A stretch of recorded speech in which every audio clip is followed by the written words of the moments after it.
Jadi ceritanya setelah gue hidup lebih dari 30 tahun, akhirnya gue menyadari satu hal yang merubah hidup gue.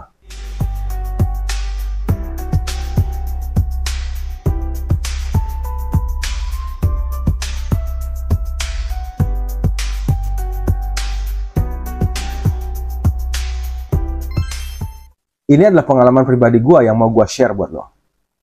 Jadi ceritanya, dari awal gue itu selalu menjadi seorang pekerja keras. Gue kerja dari pagi sampai malam, ketemu pagi lagi. Dan bahkan bisa dibilang jam kerja gue lebih ekstrim dibanding kebanyakan orang yang gue kenal. Tujuan gue kerja pada saat itu adalah ngumpulin uang. Untuk gue kantongin, untuk gue masukin tabungan gue. Yang memang pada akhirnya adalah uang yang bisa masuk kantong gue, adalah uang yang bisa masuk ke tabungan gue dengan jumlah yang cukup lumayan. Pada saat itu pun kehidupan gue juga bukan orang yang kesulitan secara ekonomi ya.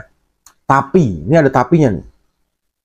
Setiap kali ada kebutuhan yang datang, uang di rekening gue atau tabungan gue itu habis.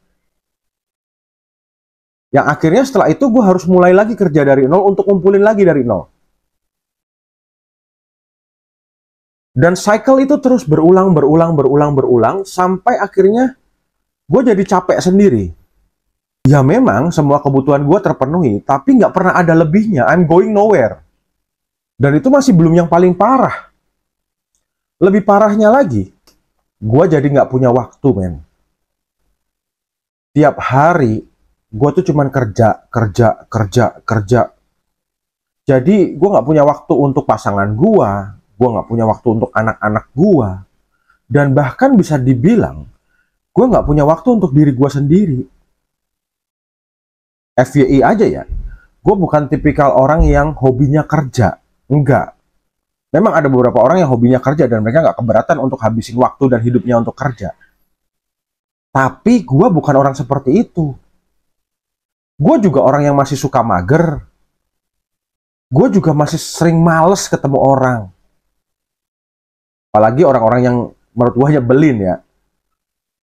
Tapi masalahnya pada saat itu gue nggak punya kemampuan untuk mager. Gue nggak punya kemampuan untuk menolak ketemu orang-orang yang gue nggak suka. Karena kalau gue mager, gue nggak dapet duit dong. Kalau gue nggak ketemu orang yang harus gue temuin, bisa jadi gue nggak dapet proyek dong. Nah akhirnya semua itu berubah.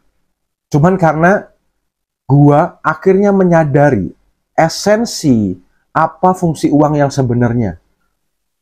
Ternyata apa yang selama ini gue pikirkan, apa yang selama ini menjadi idealisme gue, itu sesuatu yang sama sekali terbalik.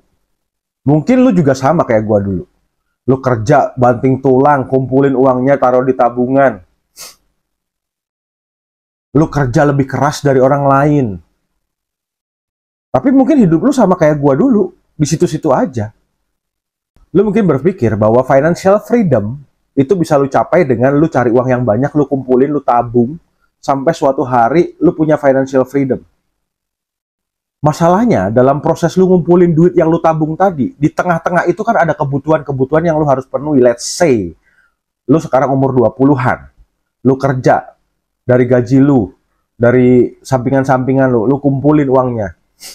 Terus lu harus beli mobil. Nah, uang yang lu kumpulin habis kan buat beli mobil. Terus lu harus mengulang lagi ngumpulin dari nol kan? Ya, mungkin nggak nol-nol banget, tapi dari dikit kan? Atau, lu mau beli rumah. Itu lebih gila lagi. Bisa jadi uang yang lu kumpulin dari umur 20 sampai 35, itu seret, langsung habis pada saat lu beli rumah. Itu pun kalau gaji lu gede. Lah kalau gaji lu UMR, sampai kapan mau beli rumah? Ya masih mending kalau orang-orang yang kayak gini nih, yang kerja keras dari pagi sampai malam, ngumpulin penghasilan itu kayak lu sama gua. Kita kan orang-orang baik ya. Kita nggak mungkin ngakal-ngakalin ya. Kita nggak mungkin curang-curangin ya. Ya kalaupun kita merasa kekurangan, kita merasa kesel bahwa uang kita balik-balik lagi ke nol-nol lagi, paling tidak kita telan aja kekesalan itu. Tapi lu bayangin kayak si Ono. Mungkin dia kejebak circle yang sama loh kayak kita loh. Ngumpulin duit, habis lagi, ngumpulin duit, habis lagi. Dan dia juga pasti sama kayak kita loh. Dia nggak terima bahwa uang yang dia kumpulin harus habis lagi pada saat ada kebutuhan. Nah, akhirnya dia kepikiran untuk, ngakalin sana, ngakalin sini, curang sana, curang sini, Yang ujung-ujungnya ditangkap KPK. Nah, sekarang kita balik lagi ke apa yang gue omongin di awal video gue tadi. Bahwa gue menyadari ada satu hal yang merubah hidup gue. Gue menyadari bahwa tanpa harus bekerja lebih keras dari sebelumnya, gue bisa dapat uang lebih banyak. Dan bahkan, pada titik tertentu, sekarang gue bisa aja mager semau gue. Dan gue bisa menolak untuk ketemu orang-orang yang gue nggak pengen ketemu. Hal yang gue sadarin dalam hidup gue adalah, ternyata nih ya, esensi dari fungsi uang itu beda dari yang selama ini gue sadarin. Ternyata uang itu bukan tujuan akhir dari kita kerja. Seperti yang gue bilang tadi, bahwa gue kerja tujuan akhir gue adalah ngumpulin uang. Uang gue dapat, gue simpen. Tapi ternyata bukan itu tujuan akhirnya. Bukan itu esensi tujuan dari uang. Justru, esensi tujuan dari uang adalah sebagai alat yang harus lu keluarkan, yang harus lu gunakan, yang harus lu spending, supaya dia ngasilin lebih banyak uang lagi. Ingat ya, kata kuncinya, lu keluarkan, lu spending. Dan kata kunci kedua, untuk mendapatkan lebih banyak uang lagi. Ini gue ulang lagi kata kuncinya. Lu keluarkan, lu spending untuk mendapatkan lebih banyak uang lagi. Jangan dipotong kata kuncinya ini. Oke, gue akan breakdown ya. Jadi gini, uang yang lu simpen di tabungan, itu ternyata nggak akan punya value lebih. Itu ternyata sebuah kebodohan yang akibat dari pembodohan yang kita dapetin dari wejangan-wejangan orang-orang atau bahkan dari kita sendiri. Karena nggak ada ceritanya. Nggak ada ceritanya. Uang yang lu simpen, baik yang lu simpen di celengan babi, sampai yang lu simpen di bank dengan iming-iming bunga, itu bisa bertambah. Nggak ada. Kalau lu simpen di celengan babi, what if suatu hari terjadi di rumah lu kebakaran atau dicolong, hilang kan? Kalau lu simpen di bank, bunga bank berapa sih? Dipotong admin segala macem. Belum lagi kita bicara inflasi, value dari uang lu nggak akan bertambah. Nah, tapi beda ceritanya kalau uang lu ini lu investasikan. Loh, bang, tunggu. Kan investasi banyak yang bodong, bang. Banyak orang uangnya juga hilang di investasi. Nah, ini nih masalahnya. Investasi macam apa dulu? Kalau lu investasinya di slot, ya hilang lah. Atau kalau lu investasinya di trading macam Doni Salmanan, Indra Kents zaman dulu, ya hilang lah. Ingat ya, investasi loh, bukan judi loh.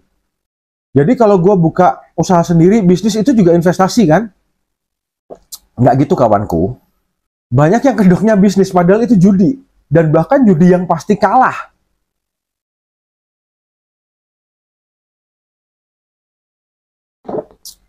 Contohnya, bisnis-bisnis yang kalian buka tanpa perencanaan yang matang, tanpa market research yang jelas. Itu ada judi yang pasti kalah. Sama aja lu taruh duit di situ, belum tentu hasilnya, padahal duitnya udah ditaruh. Nah, itu namanya judi yang pasti kalah. Nah, terus maksudnya investasi yang macam apa dong? Yang gue maksud. Yang gue baru lakuin ya, yang gue baru lakuin baru 2. Dan 2 ini aja udah ngerubah hidup gue. Gue nggak bilang sekarang gue punya supercar atau rumah mewah, enggak. Tapi merubah hidup gue, jauh. Yang pertama, lo mesti investasi ke otak lo. Gunakan uang yang lo punya untuk beli buku, ikut course, ikut latihan. Maksud gua, latihan-latihan yang berfungsi untuk menambah memori lo tentang hal-hal yang berguna. Kalian boleh ikut latihan tentang bisnis, latihan tentang psikologis, latihan tentang pengembangan diri. Nah, dari latihan-latihan tersebut, kalian berusaha untuk berpikir kritis tentang apa yang kalian dapatkan dari latihan-latihan tersebut. Setelah itu, kalian kembangkan skill-skill baru. baik soft skill maupun hard skill, yang bisa kalian dapetin dari pelatihan-pelatihan tersebut. Zaman sekarang, untuk mendapat advantage dari pengetahuan kalian, nggak perlu kok kalian harus ngelakuin. Jika kalian benar-benar terlatih di satu bidang, dan kalian advance di bidang itu, untuk bisa dapat uang dari pelatihan kalian, nggak perlu kalian langsung praktekin. Kalian bisa aja di ngomong di YouTube kayak gua gini nih, tanpa harus kalian praktekin langsung. Ya tentunya kalau bisa praktek juga lebih bagus ya, tapi namanya praktek kan tetap butuh ekstra uang lagi, itu nanti. Dan paling tidak di tahap awal setelah kalian punya knowledge, kalian bisa share knowledge kalian dan itu bisa jadi uang. Setelah kalian punya uang, kalian bisa praktek gitu. Sekalian memberi contoh ke orang-orang yang dengerin kalian. Makanya itulah pentingnya investasi di otak. Dan yang kedua, investasi di sektor finance. Percaya atau tidak, bisnis keuangan itu nggak akan pernah mati. Nah, beberapa sektor finance yang layak untuk kalian investasi adalah sektor-sektor finance yang terbukti secara berpuluh-puluh tahun aman dan terus running. Jadi jangan mikir untuk dapat duit banyaknya dulu, tapi aman dan terus running dulu. Beberapa contoh, emas, obligasi, saham-saham blue chip, Bitcoin. Mungkin masih banyak lagi di luar sana yang belum gue pelajari, tapi dari 4 itu yang udah gue pelajarin dan udah gue praktekkan, yang ternyata memberi gue income tanpa harus gue ngapa-ngapain. Ini kita nggak bicara trading ya, ini kita nggak bicara scalping yang beli jual, beli jual, beli jual, tapi investasi, kita taruh duit kita di situ, supaya dia berkembang seiring dengan berjalannya waktu. Tapi kan itu butuh modal gede bang. Enggak loh bro, ternyata enggak bro. Dulu gue sempat punya ketakutan seperti itu, tapi gue belajar, bahkan dengan menyisihkan duit ngopi gue, dengan menyisihkan duit boba gue bisa mulai investasi di situ loh. Gue masih ingat banget, sekitar 3-4 tahun yang lalu, awal-awal gue mulai nyemplung di investasi itu ya, gue beli obligasi itu cuma 500.000. Gue beli Bitcoin cuma 200.000 kalau nggak salah. Yang akhirnya, seiring dengan waktu gue tambahin, tiap kali gue punya uang 200, 300 gue cemplungin lagi, 200, 200 gue cemplungin lagi. Tapi gue konsisten. Setiap minggu gue cemplungin, sepunyanya gue duit. Jadi lu daripada uangnya, kalau pas-pasan ya, kalau pas-pasan dihabisin untuk ini itu, mumpung lu masih muda, make your money work. Buat uang kalian bekerja sendiri. Karena itulah fungsi esensinya sebenarnya. Ya, tapi kan berarti gue nggak punya uang untuk tabungan dong. Kalau ada apa-apa gimana? Nah, ada dua nih. Satu, pastikan investasi-investasi yang kalian pilih adalah investasi yang liquid, yang artinya duitnya bisa kalian ambil kapanpun kalian mau. Kedua, gue ngomong uang diinvestasikan, bukan berarti semua uang kalian diinvestasikan. Nggak gitu ceritanya. Kalian tetap harus punya tabungan sebagai safety net atau pengaman seandainya terjadi sesuatu di hidup kalian. Tapi yang namanya safety net, ya cukup net aja, secukupnya buat nahan kalian biar nggak jatuh aja. Anggaplah net itu jaring gitu ya, jaring pengaman gitu ya, jaring ikan gitu ya. Kalau kalian mau nangkap ikan yang segede gini, ngapain kalian harus pakai pukat harimau? Ngerti kan maksud gua? Secukupnya aja untuk sebagai pengaman kalian, sebagai jaring kalian. Contoh yang gua pribadi alami ya. Gua itu setiap kali punya penghasilan, 20% gue tabung. 70%-nya gue investasiin lagi. Begitu aja terus tiap minggu. Ya kebetulan cycle penghasilan gue seminggu sekali gitu ya. Kalau yang tiap bulan ya tiap bulan. Yang tiap hari ya tiap hari. Tergantung dari cycle penghasilan kalian kayak gimana. Di awal-awal berasa berat. Tapi yang gue alamin sendiri, setelah 1 tahun, gue berasanya dari kerja gue yang tetap gue kerja kayak biasanya, ada hasilnya yang juga nambah kan. Karena orang makin bekerja keras juga pasti hasilnya juga makin nambah. Tapi ini disupport dengan ini. Jadi pada saat ini gue pakai untuk kebutuhan gue dan ini habis, yang di sini masih. Intinya gue nggak bilang supaya kita lebih kaya, enggak loh. Tapi pada saat cycle yang kita dari pertama tadi yang kita cerita bahwa oke, kita kumpulin buat kebutuhan habis, kita mulai dari nol. Nah, ini enggak lagi. Kita kumpulin buat kebutuhan ini habis, di sini masih ada. Fungsinya itu sebenarnya. Bukan ngomongin jadi kaya yang kayak ya jutawan-jutawan itu nantilah. Tapi paling tidak ini enggak dari nol lagi tuh loh. Dan ini hasil dari ini bisa kalian investasikan ke hal-hal yang lebih banyak, lebih luas. Yang membuka kesempatan kalian untuk jadi orang yang super kaya, membuka kesempatan kalian untuk suatu hari kalian bisa beli supercar, membuka kesempatan kalian untuk suatu hari kalian bisa punya rumah yang mewah. Dan yang jelas, membuka kesempatan kalian untuk hidup sesuai dengan yang kalian inginkan. Nggak perlu pergi kalau nggak pengen pergi, nggak perlu ketemu orang kalau nggak pengen ketemu orang. Nah, oke kan? Ini adalah simple step yang gue alamin sendiri dan bisa lo praktekin. Semoga kepikiran.